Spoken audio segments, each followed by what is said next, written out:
Hi, I'm John Kenfield from the Solutionist group, continuing with a series called 50 Common Causes of Conflict in Family Business and What to Do About them. This is video number 29, titled Rules of Engagement, Family to Business. In essence, a family business is a private business and the owners are entitled to do whatever they want to with that business, subject to commercial considerations, legal considerations, tax considerations, and a few other bits and pieces. But essentially, it's theirs to do with as they wish. The founder generation of a business frequently doesn't feel the need to formulate much in the way of policies and rules because it's their business. They know every nut and bolt, they're in control, and they just don't need that sort of formality to know what to do. That doesn't apply to anybody else. And most other people require some sense of rule, some sort of structure, some sort of order to know what the deal is and how they're supposed to behave in relation to that deal or those arrangements. The reality is, as psychologists have long known, so have most humans, that people do not like change, and in fact they would prefer current pain to future uncertainty, and that's been proven through various behavioural tests.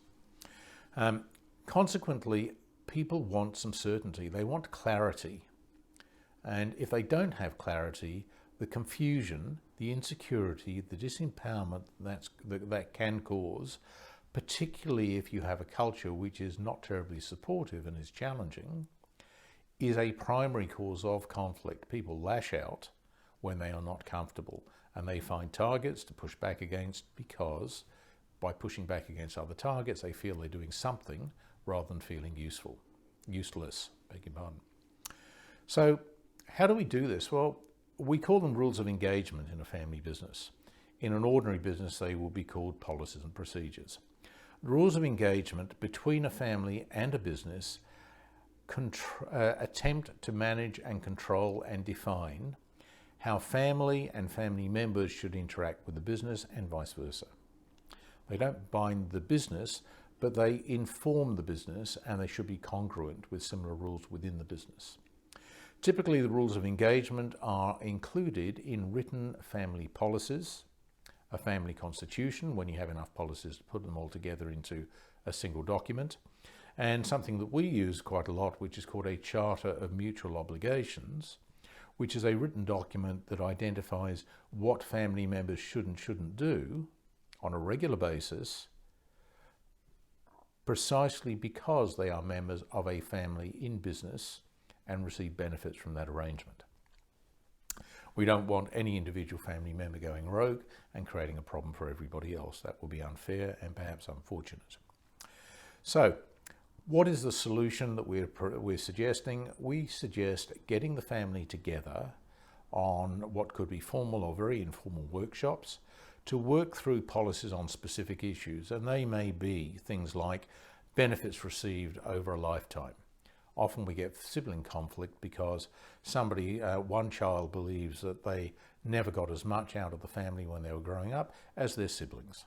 And sometimes we need a process that goes back and reviews what really happened as opposed to the perception, and then creates a policy for the future based on agreed rules developed at a relatively calm time in the family's history. This is a good thing to do with workshops because it's an opportunity to get the family members used to working in a relatively formal meeting environment with proper rules, with decision making, with problem solving taking place, which can then be taken out into a much broader range of activities. Whatever rules are created, whatever rules are written down, should not be left in a drawer and ignored. They should be regarded as a living document for regular review. Now that can be again through family meetings, family council, annual family forum.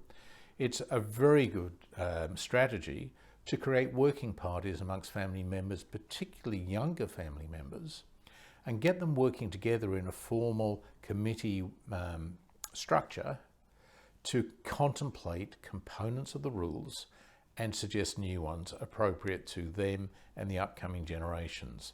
This builds the family team and teaches life skills that can usefully be taken back into school and early stages of career. If you found this video useful, please share with your friends. Please take a look at others in the series. And if you have any problems at all, please get in touch with the Solutionist group. Thank you.